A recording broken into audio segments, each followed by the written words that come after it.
Түлхүү сургалтын маань гол түлхүү ашигласан зүйл нь бол ууланд тавих автомат камер, мөн GPS-тэй илүү түлхүү харьцсан.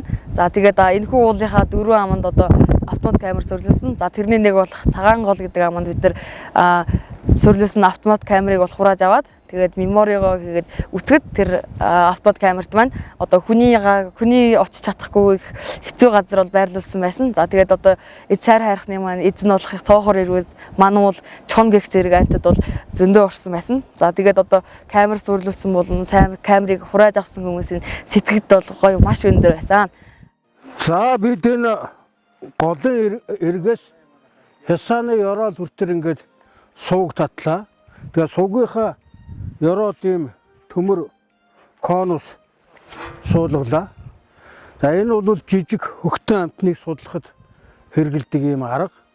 Учир нь одоо энэгээр жижиг амт ингээд хөндлөн гарахтаа сууг руу унна. Тэгээ суугаа дагаж гүйж ягаад энэ төмөр конус руу орхино. Гэтэ конус чинь ийм төмөр учраас савардаж гарч чадахгүй. Тэг ийм арга байгаа. Тэгэхээр ер нь бол энэ ханан хисаа энэгээр бол жижиг мэрэгч амт байгаа нь тодорхой.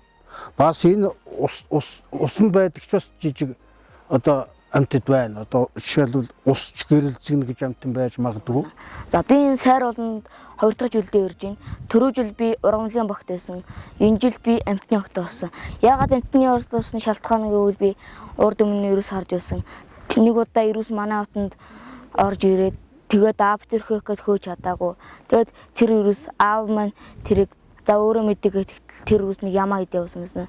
Тэрнээс хойш би ерөөс судлахыг хүссэн. Энэ дэрсээр би ерөөс судалж чадсан. Хоол тижээл яаж амьдралдаар мэдж авсан. Хоол тижээлтэй янгир, тарваг, бортуулаа зарим тохиолдолд алтан хойлыг иддэг. Харин 2 жил болоод нэг төрдөг. Төрхтөө 1-2 гүйм гаргадаг. Зарим тохиолдолд 4-5 гүйм гаргадаг юм байна лээ. Би тэр мэдж авсан. Сайр уулын судалгаанд ингээ 2 дахь жилдээ оролцож байна. Тэгээ өнөөдөр болохоор манай амтан багийнх нь сайр уулын ус таснаас урсаж ирсэн тогтоол нуурын дээр ингээд судалгаа хийхээр ирсэн байна. Өмнө нь болохоор бид нар зөвхөн энэ сайр ууланд том махчин том шууд амьдардаг гэж мэддэг байсан бол одоо энэ ус намагтай газрын шууд амьдардаг гэдгийг мэдэж авсан. Эндээс болохоор ус намагтай газрын шуудаас хээрийн галуу, гангар, хүн, хондон ангир, хөгчүү, нарийн хязаат, өвөгт тогруу, нугас гэх амьтдыг харсан бол махан эдгчэн буюу том амьтдаас хээрийн бүргэд сохор илээх харсан. Харин жижиг шуудаас болохоор бүжигч, чогчох, хөгч, цөцгий, хээрийн болж мөр гэх зэрэг амьтдыг харсан. Энэ өмнө шувуунуудыг зөвхөн хүн, галуу гэх зөвхөн товчсон нэрээр мэддэг байсан бол одоо шинжлэх ухааны нэрээр илүү сайн мэдэж сурч авсан.